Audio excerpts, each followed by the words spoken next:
Teman-teman, apakah suara saya sudah terdengar? Sudah, Mbak Eka. Sudah, Mbak Eka. Sudah. Baik, presentasinya saya mulai. Mbak Ade minta tolong share screen.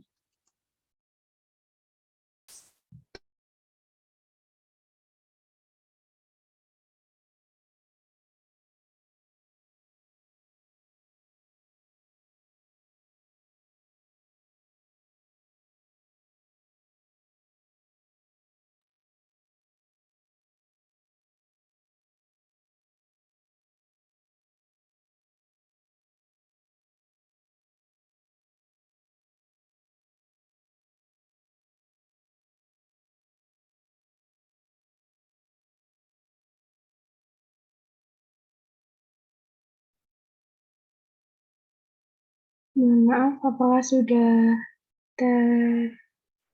layarnya sudah muncul katanya? Sudah, Mbak Ade.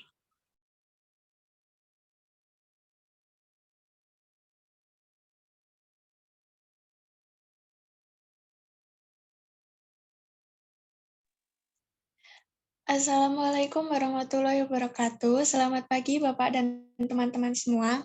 Kami kelompok 5 yang terdiri dari saya sendiri, Eka Lestari sebagai moderator, dan keempat teman saya, Ade Rizky Berlian, Latifta Satiti Dewi, Esa Puspitasari, dan Afidatul Iwani sebagai presentator. Pada pertemuan hari ini, kami akan mempresentasikan materi jalur, jenjang, dan jenis pendidikan. Materi jalur pendidikan akan disampaikan oleh Latifta Satiti Dewi. Kemudian materi jenjang pendidikan akan disampaikan oleh Ade Rizky Berlian. Materi jenis pendidikan akan disampaikan oleh Afidatul Ihwani dan Esa Puspitasari. Kepada Mbak Tasya, saya persilahkan.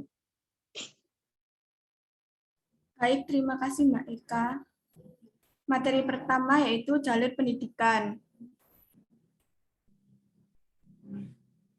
Jalur pendidikan di Indonesia dibagi menjadi 3, yaitu informal, formal, dan non-formal.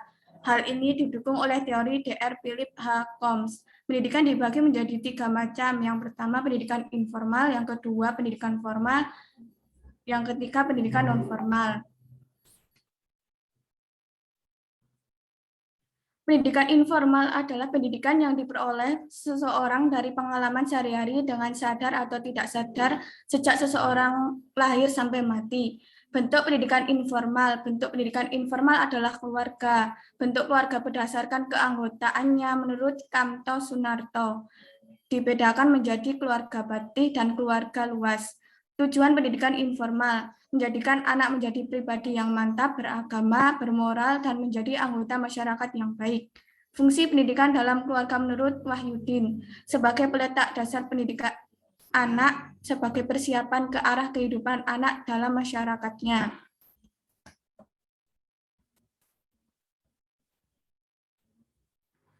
Yang kedua, pendidikan formal. Pendidikan sekolah yang teratur, bertindak, dan mengikuti syarat-syarat yang jelas dan ketat.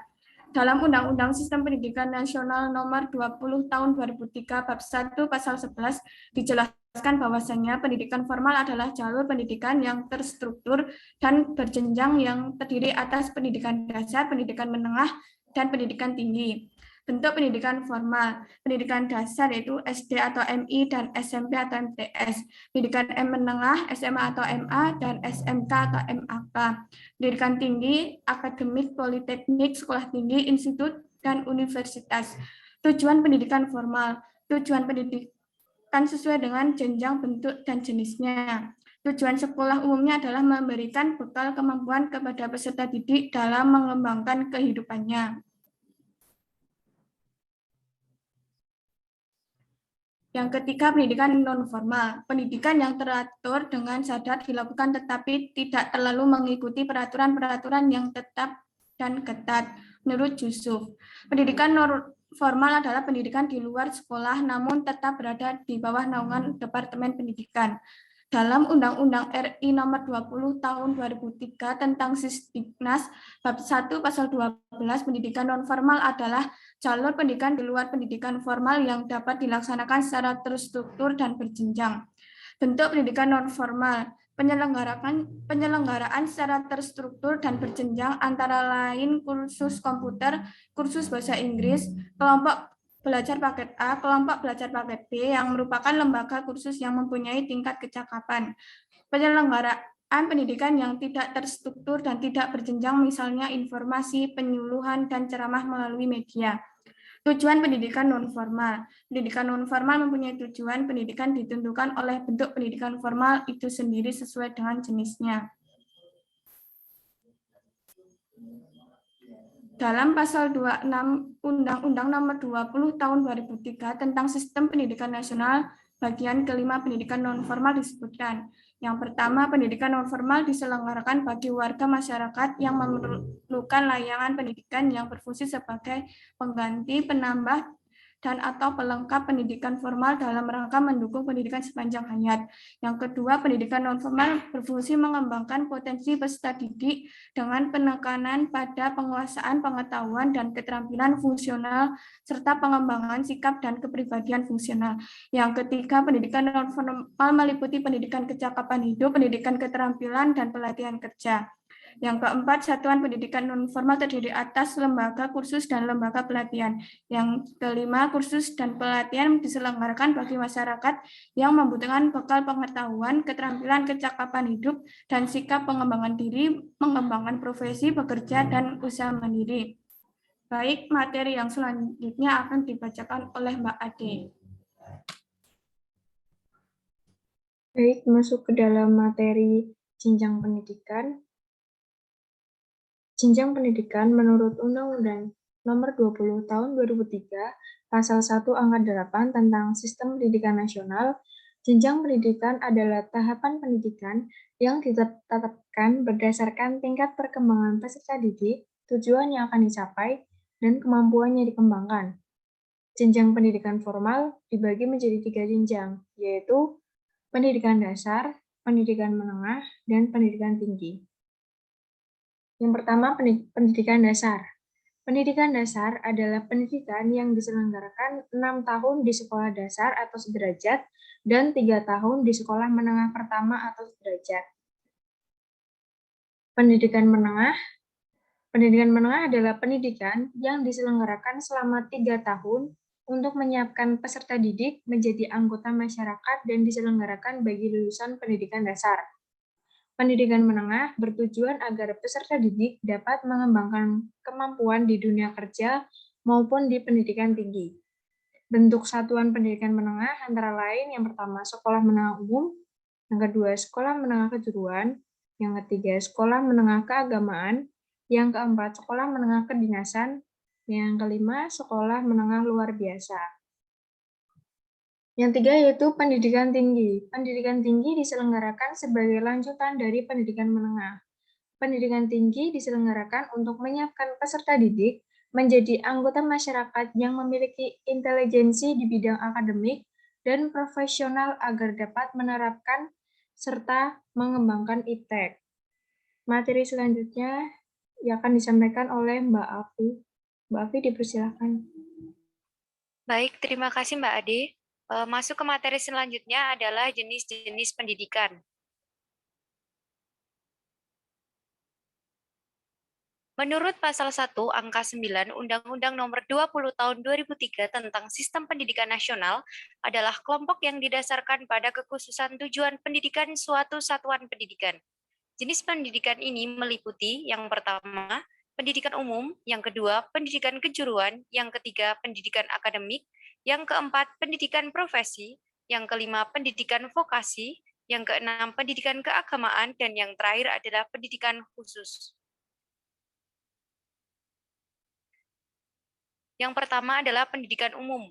Pendidikan dasar dan menengah yang mengutamakan perluasan pengetahuan yang diperlukan oleh peserta didik untuk melanjutkan pendidikan ke jenjang yang lebih tinggi. Bentuk dari pendidikan umum sendiri antara lain yang pertama, sekolah dasar atau SD, yang kedua, sekolah menengah pertama atau SMP, dan yang ketiga adalah sekolah menengah atas atau SMA. Selanjutnya yang kedua adalah pendidikan kejuruan. Pendidikan menengah yang mempersiapkan peserta didik terutama untuk bekerja dalam bidang tertentu. Menurut Hamalik, menyatakan bahwa pendidikan kejuruan adalah suatu bentuk pengembangan bakat, pendidikan dasar keterampilan dan kebiasaan-kebiasaan yang mengarah pada dunia kerja yang dipandang sebagai latihan keterampilan. Sedangkan menurut Johar, mengemukakan bahwa pendidikan kejuruan adalah suatu program pendidikan yang menyiapkan individu peserta didik menjadi tenaga kerja profesional dan siap untuk melanjutkan pendidikan ke jenjang yang lebih tinggi.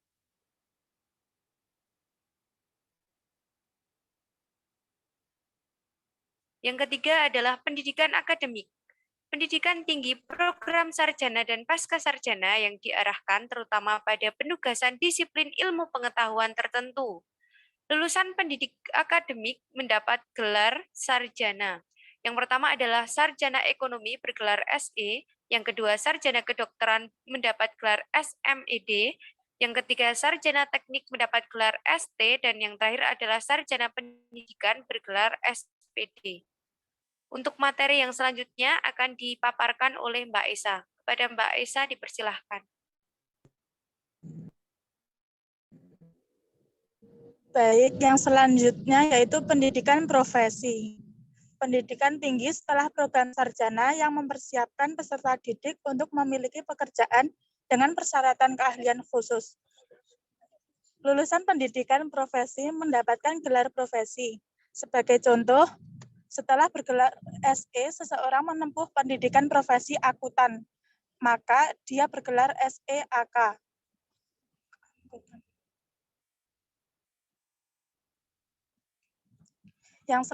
Yang selanjutnya yaitu pendidikan vokasi. Pendidikan vokasi adalah sistem pendidikan tinggi yang diarahkan pada penguasaan keahlian terapan tertentu yang mencakup program pendidikan diploma.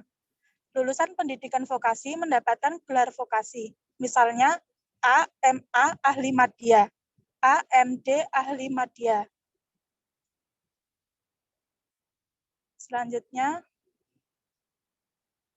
Yang selanjutnya yaitu pendidikan keagamaan.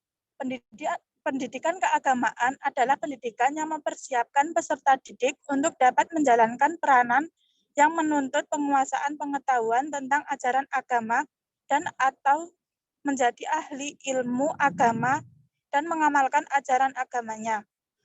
Pendidikan ini berfungsi mempersiapkan peserta didik menjadi anggota masyarakat yang memahami dan mengamalkan nilai-nilai ajaran agamanya. Contohnya yaitu pesantren, MI, MTS, MA, MAK, Sekolah Tinggi Teologia.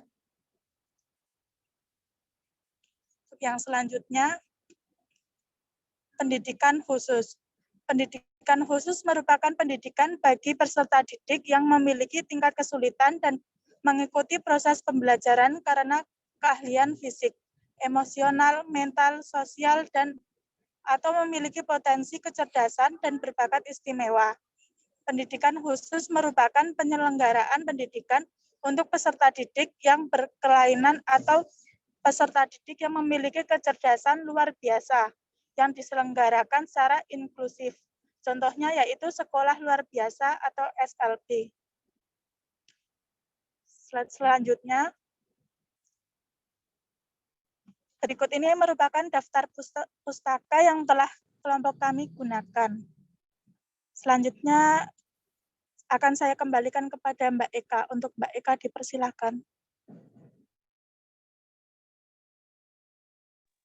Baik, terima kasih atas pemaparan materinya. Izinkan saya menyampaikan kesimpulan dari materi yang sudah disampaikan tadi.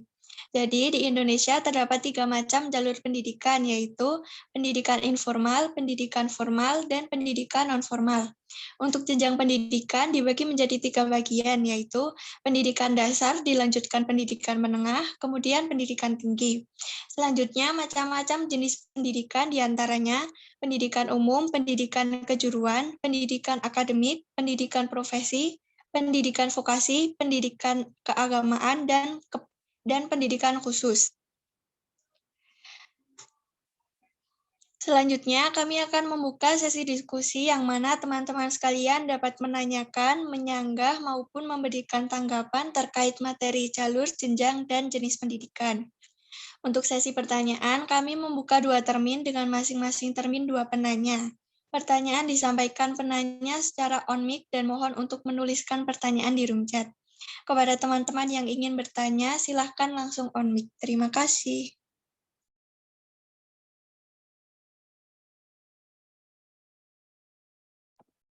Izin bertanya, Iya, silahkan Mbak Eliza. tadi dalam materi jenjang pendidikan, poin pendidikan menengah, disebutkan bahwa ada 5 satuan pendidikan, yaitu sekolah menengah umum, sekolah menengah perguruan, sekolah menengah keagamaan, sekolah menengah kedinasan, dan sekolah menengah luar biasa. Bolehkah diberikan apa perbedaan dari sekolah tersebut? Terima kasih. Baik, terima kasih atas pertanyaannya Mbak Eliza. Mohon untuk menuliskan pertanyaan di room chat ya. Terima kasih. Selanjutnya, untuk teman-teman yang ingin bertanya, boleh langsung on mic. Izin bertanya. Baik, silakan Mbak Natasha. Tadi kan dijelaskan bahwa pendidikan yang teratur dengan sadar dilakukan tetapi tidak terlalu mengikuti peraturan-peraturan yang tetap dan ketat. Bisa dijelaskan lebih jelas maksud dari pernyataan berikut? Terima kasih. Baik, terima kasih Mbak Natasha atas pertanyaannya. Silakan untuk menuliskan pertanyaan di room chat. Terima kasih.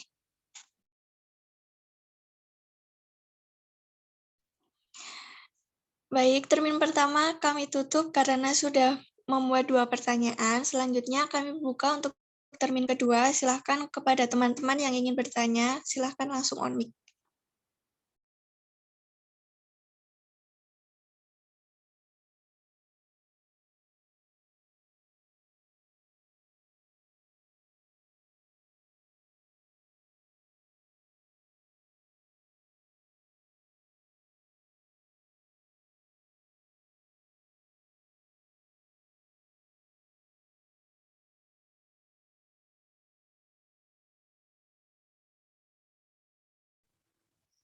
Izin bertanya, Silakan Mbak Niken. boleh dijelaskan perbedaan dari pendidikan profesi dengan pendidikan vokasi? Terima kasih. Baik, terima kasih Mbak Niken. Silakan untuk menuliskan pertanyaan di room chat ya. Mohon maaf izin bertanya. Baik, silakan Mbak Afu.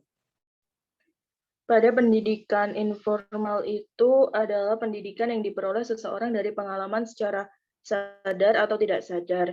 Boleh dijelaskan maksud dari pengalaman sadar atau tidak sadar tersebut? Terima kasih.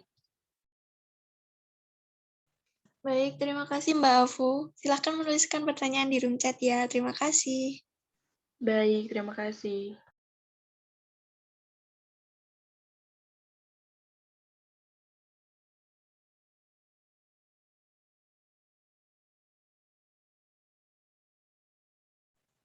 Baik, karena kedua termin sudah memuat masing-masing 2 pertanyaan, maka untuk sesi pertanyaan kami tutup. Selanjutnya mohon teman-teman untuk menunggu sebentar, kami akan berdiskusi untuk menjawab pertanyaan-pertanyaan yang sudah teman-teman sampaikan. Terima kasih.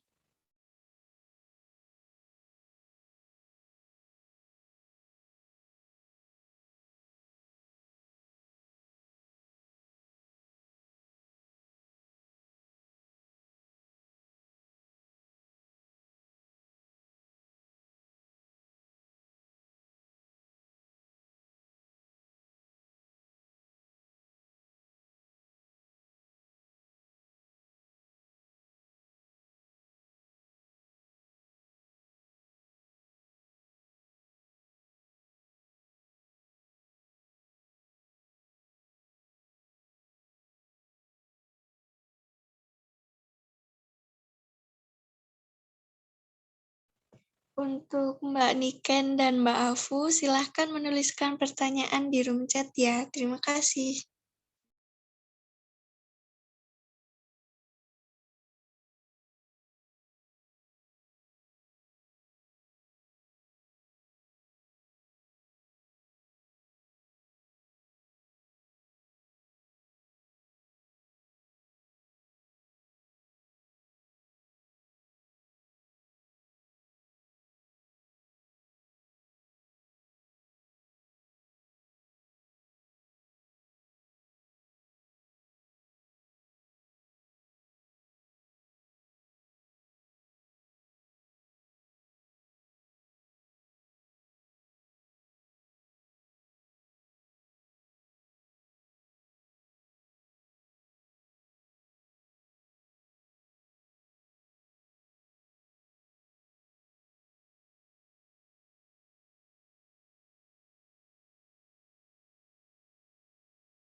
Saya izin menjawab pertanyaan dari Mbak Niken. Pertanyaannya, jelaskan lebih rinci perbedaan antara pendidikan vokasi dan pendidikan profesi, serta diberikan contohnya. Pendidikan profesi merupakan pendidikan berkelanjutan untuk mendapatkan keahlian khusus.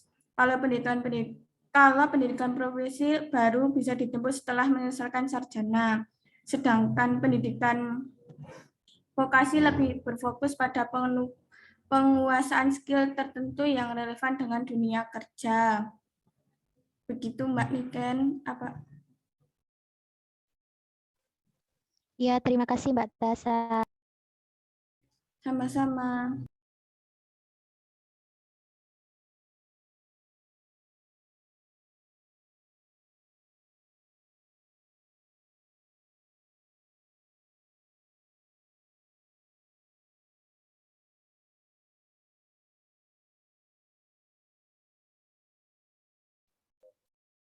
Izin menjawab. Mohon izin untuk menjawab pertanyaan Mbak Nat. Ya, Mbak Afi dulu. Boleh silakan.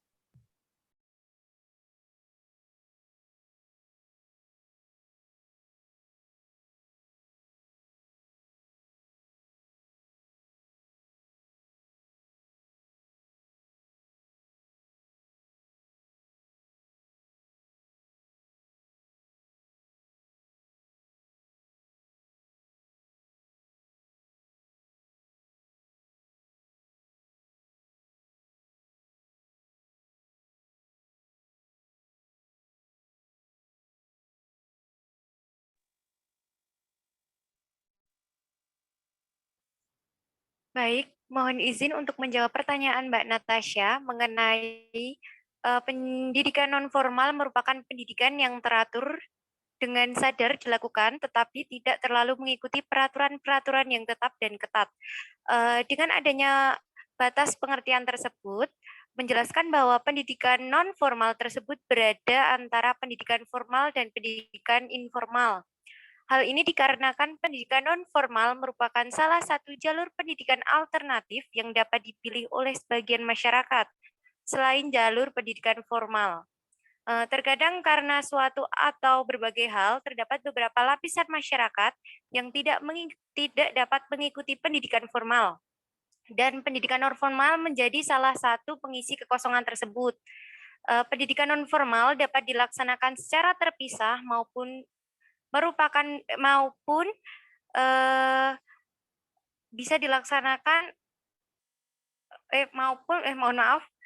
pendidikan non formal dapat dilaksanakan secara terpisah, namun merupakan bagian penting dari suatu kegiatan yang lebih besar untuk melayani sasaran didik atau kebutuhan belajar yang khusus pula. Oleh karena itu, dapat disimpulkan bahwa pendidikan non-formal adalah pendidikan yang diselenggarakan di luar pendidikan formal, namun tetap direncanakan dengan matang dan berorientasi pada pelayanan peserta didik dan pembelajaran yang khusus untuk menangani hal tertentu yang bertujuan agar peserta didik atau masyarakat dapat memiliki sikap dan cita-cita sosial guna meningkatkan taraf hidup yang lebih baik. Sekian jawaban yang dapat saya sampaikan. Mohon maaf bila terdapat kesalahan dan terima kasih. Baik, Mbak Afi. Kepada Mbak Natasha, bagaimana? Terima kasih jawabannya, Mbak Afi.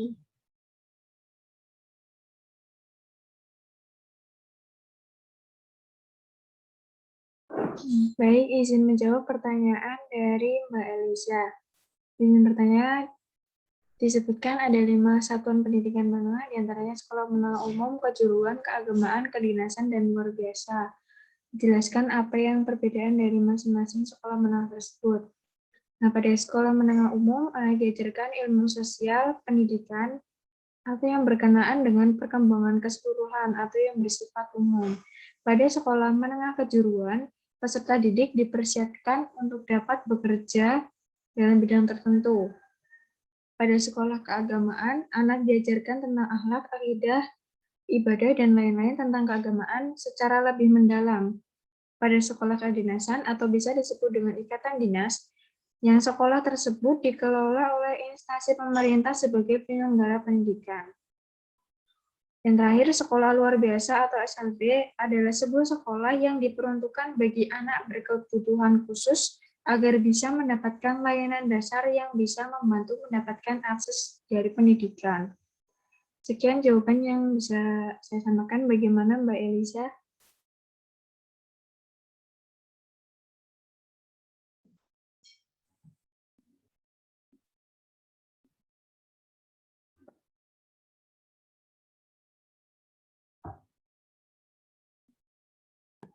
Baik, saya akan mencoba menjawab pertanyaan dari Mbak Afifianda mengenai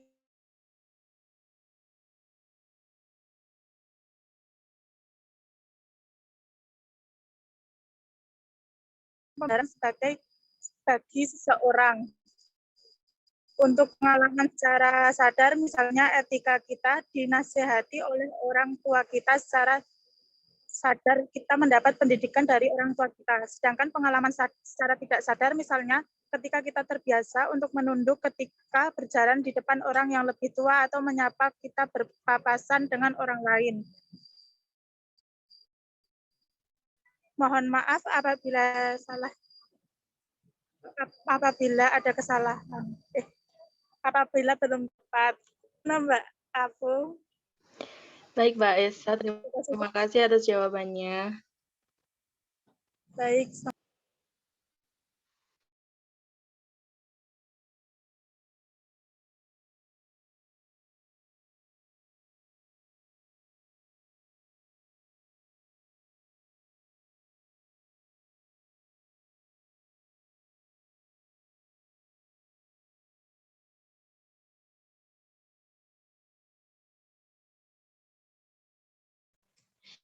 Baiklah, demikian presentasi yang dapat kami sampaikan. Kami kelompok 5 mohon pamit undur diri.